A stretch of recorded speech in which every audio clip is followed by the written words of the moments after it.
This is Twit. The Heartbleed flaw is fixed on a lot of websites, but not all, according to a report by Eric Hesseldahl on Recode. Eric is a senior editor for Recode and specializes in enterprise computing, and he's here to give us an update on what's happening with Heartbleed. Welcome, Eric. Hey, guys. How you doing? Great. So can you give us a sense of how many sites have been updated and how many have not? Where do we stand at this point?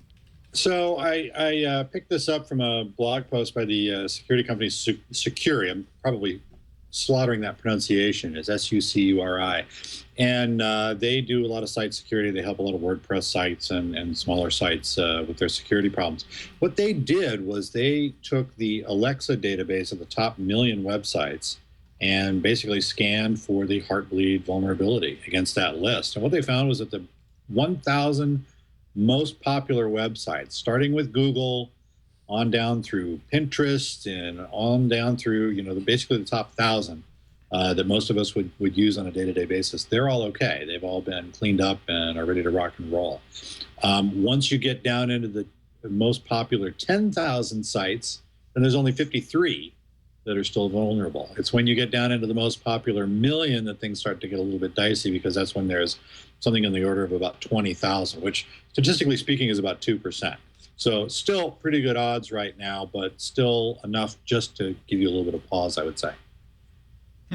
So if, let's say, a user freaked out about this bug when they first heard about it, they rushed out and changed all their passwords maybe last week, do they need to change them again? What would your advice be? Well, it depends on how recently. If they changed the password before the vulnerability was patched, I mean, there's a time differential there. If you change before the vulnerability, you basically changed your password while the site was still vulnerable. And so theoretically speaking, you might have a problem. So, if the 1,000 sites that you are concerned about are within that 1,000, and I have a link to the first 500 of them there. So it's pretty much, most of the sites that any of us would be using on a day-to-day basis. You're probably okay, although, it's always a good idea to change your passwords. I always like to advise people to use something like a 1Password or something like that.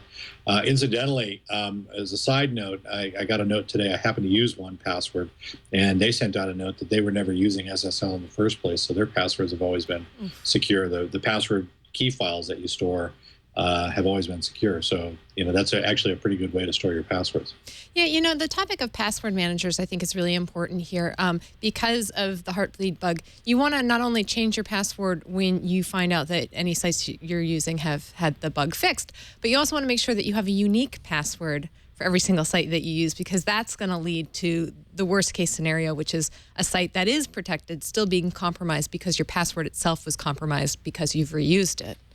Yeah, it's absolutely true, and that's actually it's we could probably do an entire show on this, but the 1Password tool, which I am an enthusiastic user of, I don't have any interest in the product itself, but I do use it. So it has this one really advanced option. You can save your key ring into Dropbox, and so therefore it can always be changed. So I have 2 Macs, and then I have an iPad and an iPhone.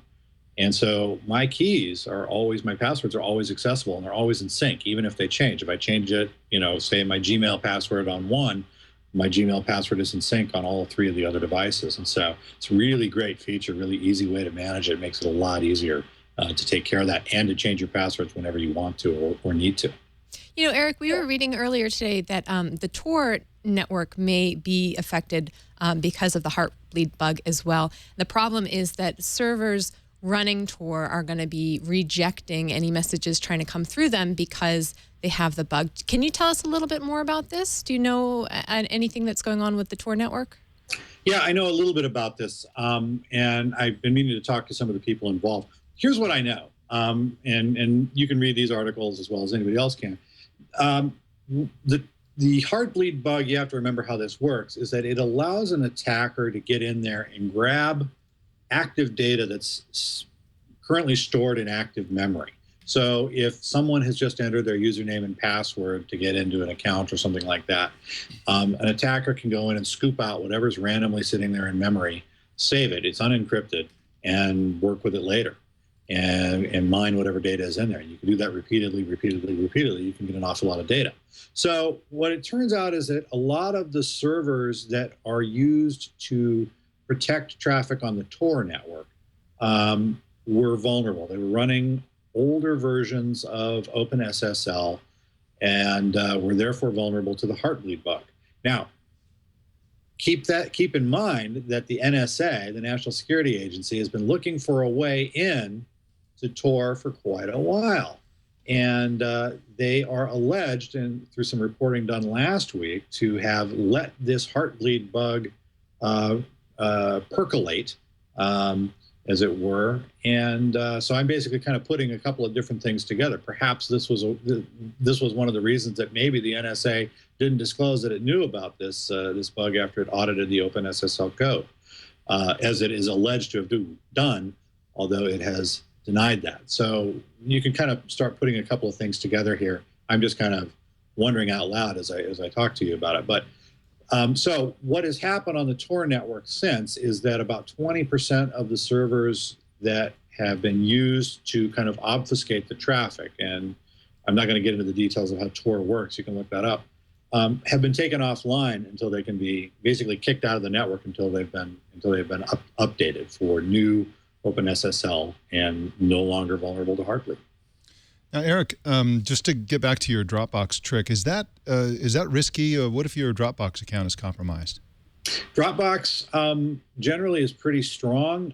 The best thing I would say to do is turn on two-factor authentication for Dropbox. Of course, nothing is perfect, nothing is absolute, but I've generally felt pretty secure about doing that. And the other option is iCloud. That's if you're a Mac user, iCloud is another option for syncing your keys.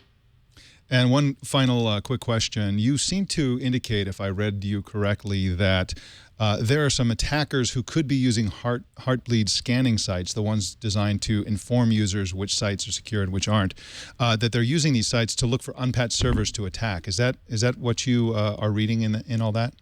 Yeah, that's certainly a possibility. I mean, open information is open information. Good guys know it, bad guys know it. So there's no reason that I don't have any evidence to say that bad guys actually are, but they have access to the same information that you and I do. So if you wanted to try and exploit this Heartbleed bug on a vulnerable server and still felt that there was a criminal opportunity to do that, why not? Yeah, I was thinking about becoming a notorious international cyber criminal, so this is good information. Yeah, I hear there's good money in that. Yeah. Oh, yeah. Occasionally. Good work if you can get it. Well, Eric, I want to thank you for coming on Tech News today. I really appreciate it. You bet. You can find Eric Hesseldahl at recode.net, of course, and on Twitter at AHESS247.